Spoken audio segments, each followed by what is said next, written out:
My name is Kate. Life's got a real funny way of showing you who's boss. Just a short while back, I'd tell you I was hitched to James. You'd see me coming down the hall, with that just married kind of glow. I had faith that quitting my gig at Laurentech for our marriage was the smart play. Love trumps a paycheck, right? Laurentech was this quirky joint. God knows, they had more rules than a prison. One of them serious deal breakers was about family. James put a ring on it and, boom, we're suddenly in the hot seat. Bossman Joe pulls us in, hands us the ultimatum like we're on some second-rate game show. One of you's gotta roll out, he said, face as serious as a heart attack. We had a back and forth that night that would have made for prime reality TV drama. I guess love made me a little stupid. I blinked first and tendered my papers the next day. Threw in the towel on my up-and-coming tech career, to play house. If I knew then what I know now, well, ain't that just life's tagline?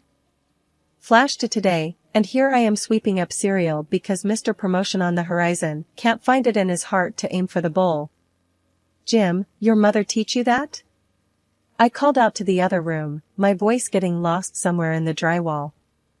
What's that? He shot back, voice all tight, like my question was a personal attack.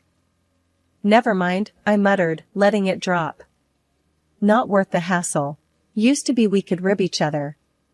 Now every word's like stepping on a landmine. Lovely, huh? 2 hours later, he's on the couch, all zoned out in front of the TV, and I'm assessing the remains of what used to be us. We gonna talk or you planning on marrying the couch? I said.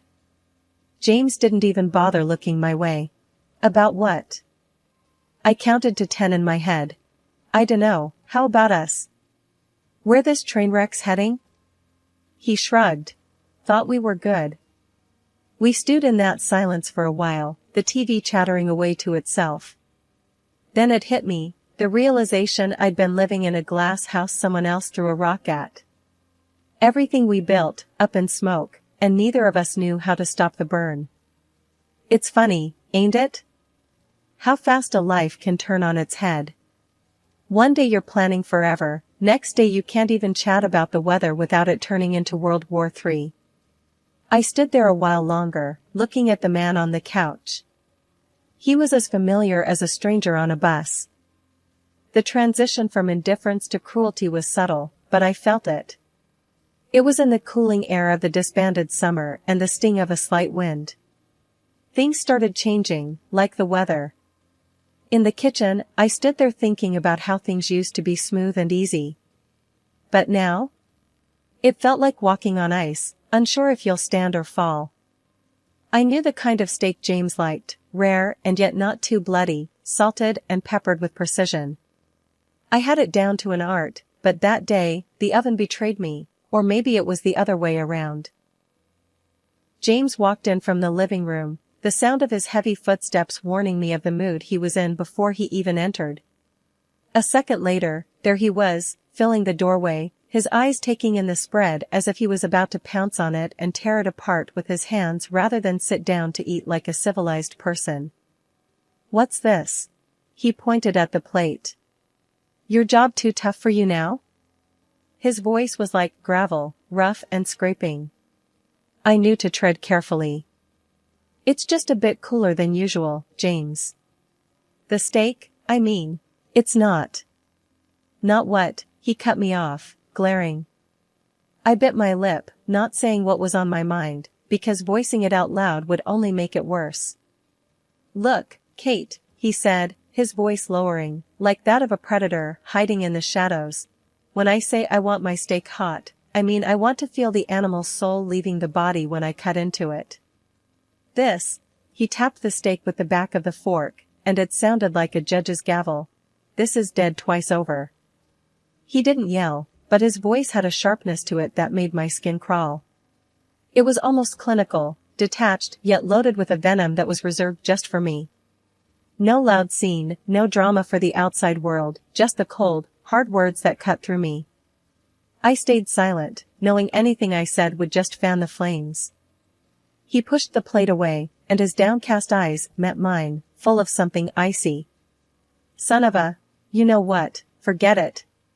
He turned his back on me and the food. I'm not eating this crap. He grabbed his keys from the bowl by the door, his movements jerky.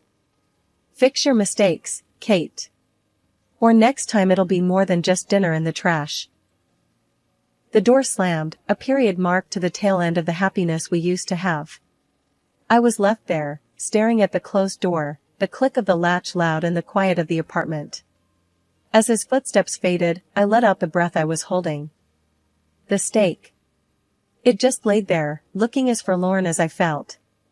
The trash can was the next thing I'd have to face, a cold reminder of my mistake. Throwing it away felt like I was tossing a part of myself with it, my effort, my care, my desire to make things work. But none of it seemed to matter. Perfect, they called us. His parents, our friends, they all admired the facade we put up.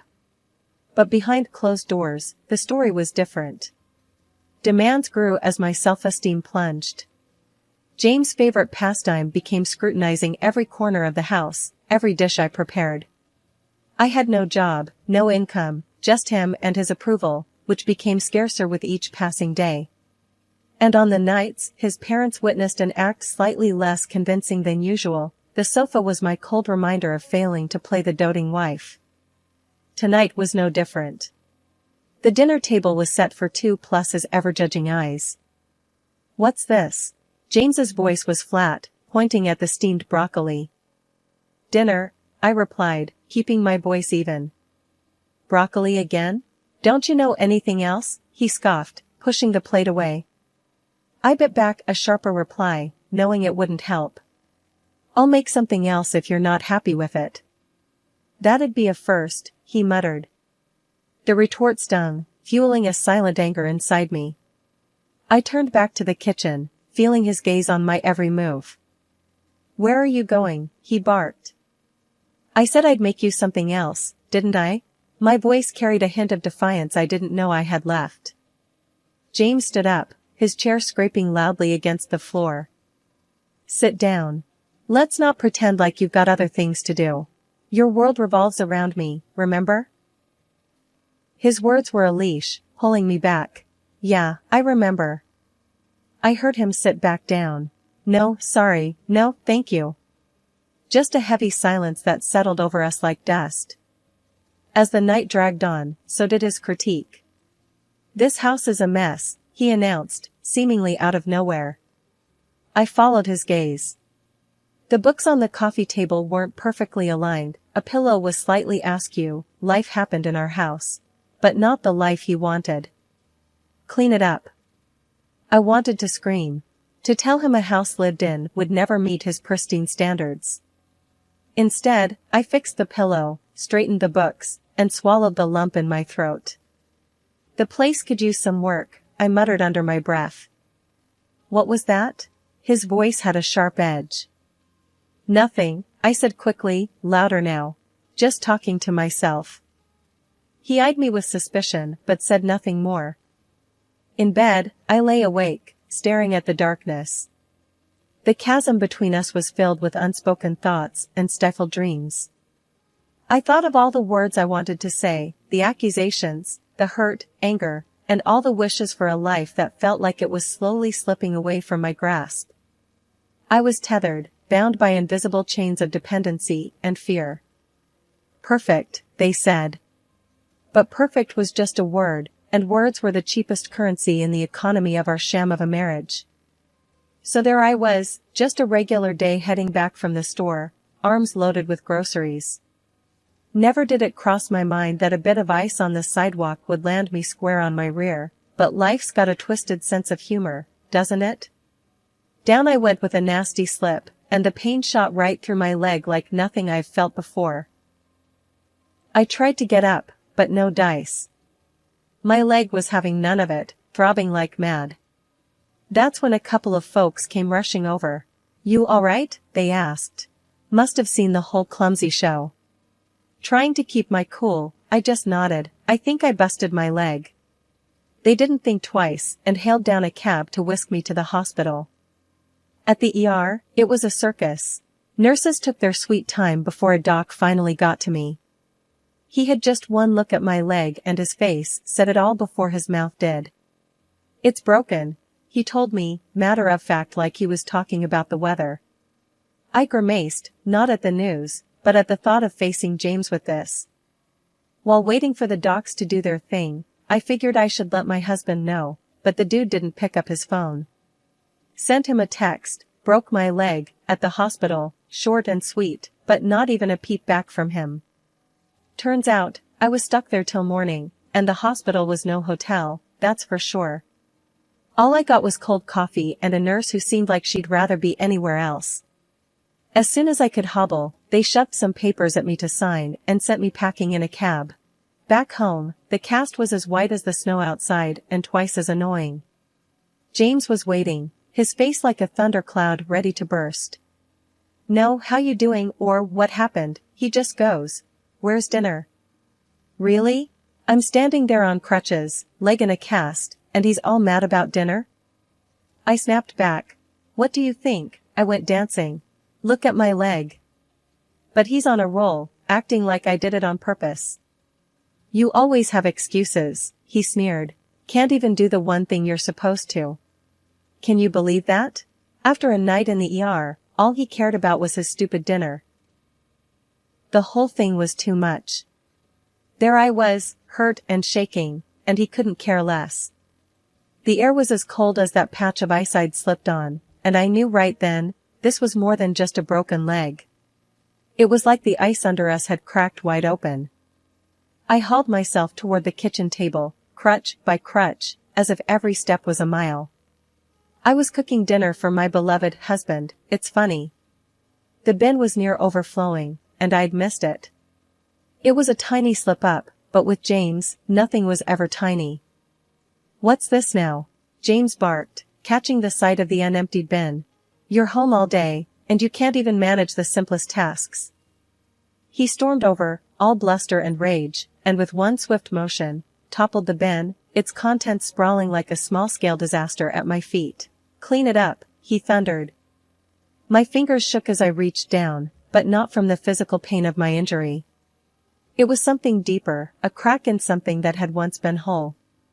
That night was sleepless, the echoes of his voice, blending with the hot sting of tears. Morning came with no comfort, just the light revealing the mess of last night. I sat at the kitchen table, papers in front of me, the sound of coffee dripping in the background. James stumbled in, the stink of beer still on him from last night. "Morning," he growled, his voice like gravel. "What's for breakfast?" I pushed the papers toward him. "I've got your breakfast right here." He squinted down at the divorce papers, unreadable for a moment. Then he looked up, a sly, mocking smile spreading across his face. "You serious?" "As a heart attack," I said. Though inside, my heart was racing, like it could bust out of my chest. He threw his head back and laughed, rough and loud. "You ain't got the guts." I clenched my jaw. My voice came out low and steadfast. "Already did it. Just need your sign off." He leaned down, face inches from mine. "You think you can survive without me? You're a broken bird, can't even take out the trash." "I'm done talking, James," I said, meeting his stare. "Sign the papers, or I'll have the law make you sign." He scoffed, grabbed the pen with a squeezed grip, and scrawled his name, each stroke heavy and deliberate. He threw the pen down like it was on fire. "Good luck, darling," he sneered. "You'll be crawling back, before the month's up." But I wouldn't. I couldn't. This was my line in the sand, the overflowing bin that couldn't take more trash, more lies. Despite everything, I smiled, because that paper felt like the first step on crutches toward a different life. "Crawling's not my style," I said quietly.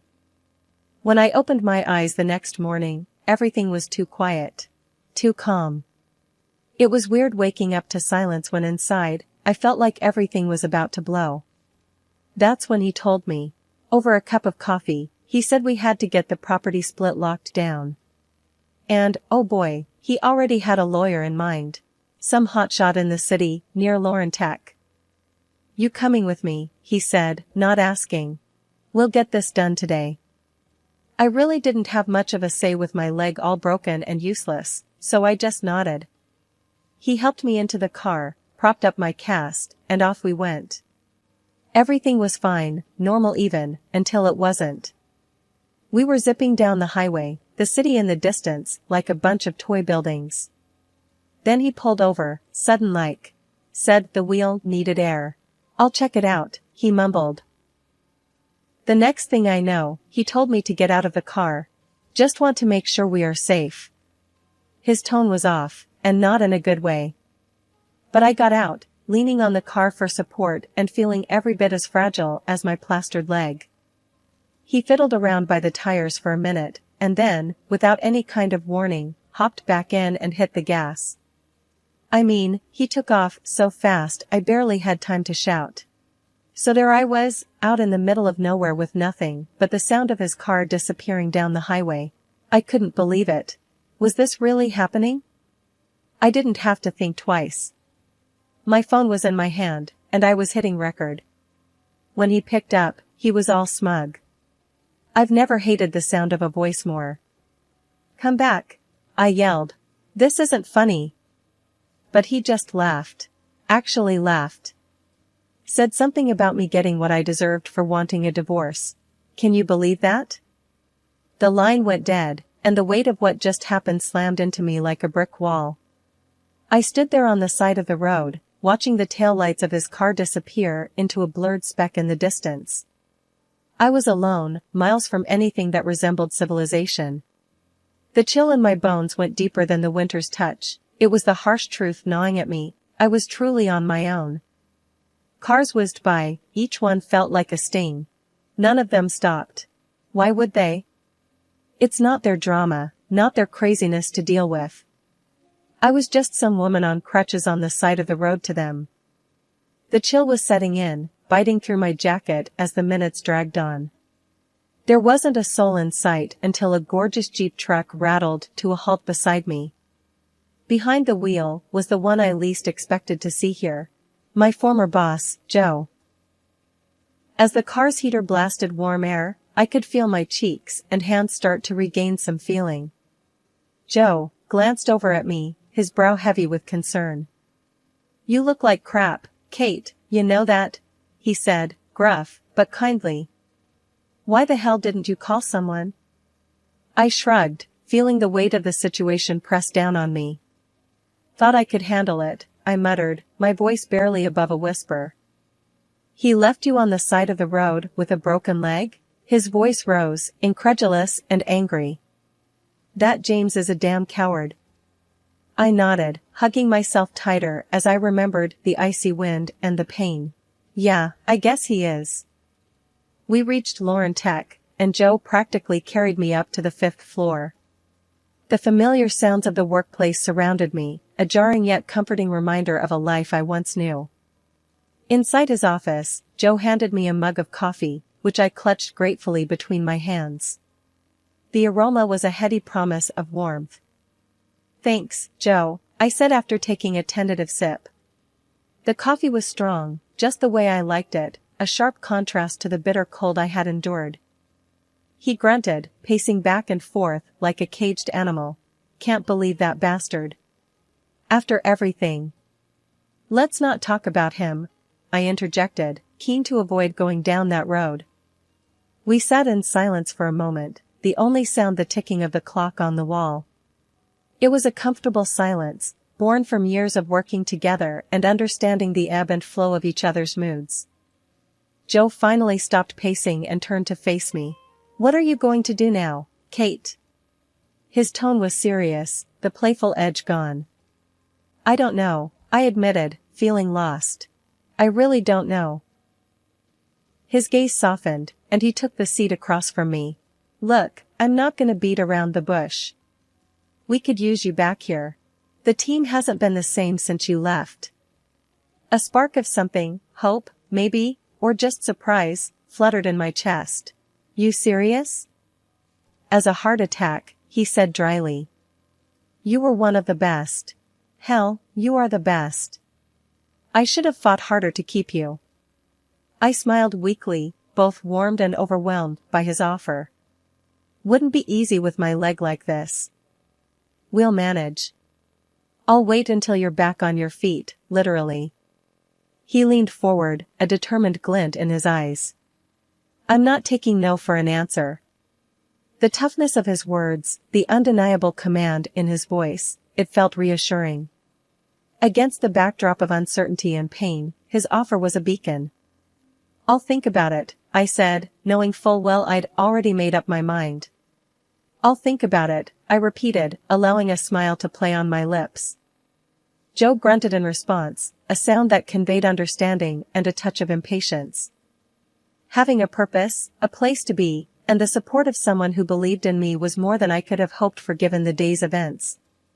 It was an unexpected turn, but maybe, just maybe, it was the kind I needed. The air was thick with tension when James headed for the boss's door.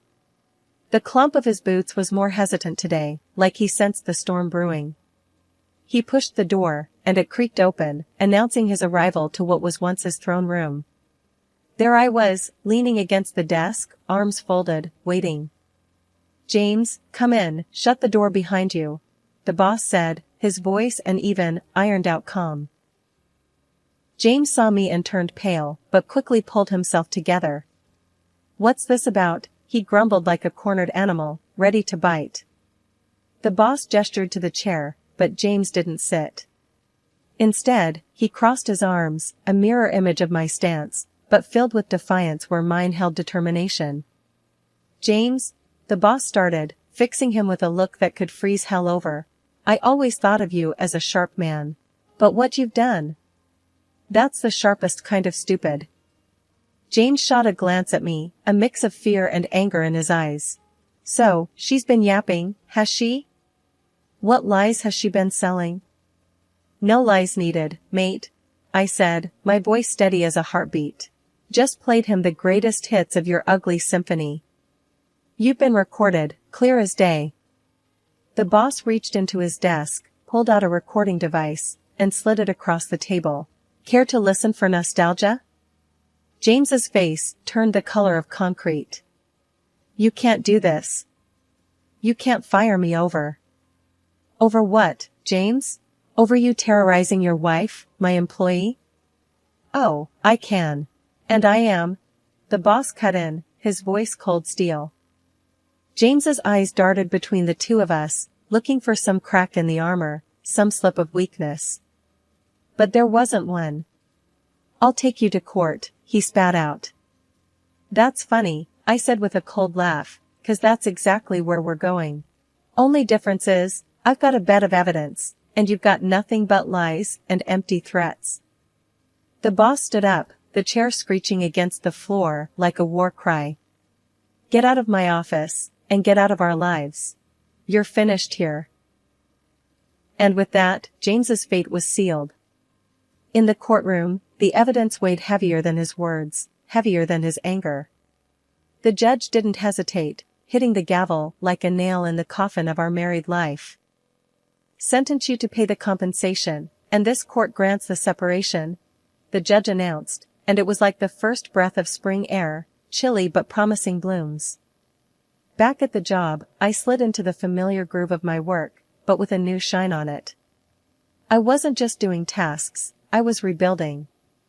Every keystroke was a brick, every good morning mortar, every completed project a pillar in the house of my new life. Kate, my colleague Mark said, breaking my concentration. Must feel weird, huh? Getting everything back? I swiveled in my chair, facing him. Weird doesn't start to cover it, Mark. Feels like I've come back from the dead. Mark chuckled, his laughter rumbling like an old pickup truck. Zombie Kate, back for revenge. I cracked a smile. Something like that. Only this time, I'm not taking any crap from anyone. No more Mrs. Nice Gal. That's the spirit. You know, we all got your back here, no matter what. I nodded. The warmth in the office was more than the heating. It was the camaraderie, a shared fortress against any storm that might come.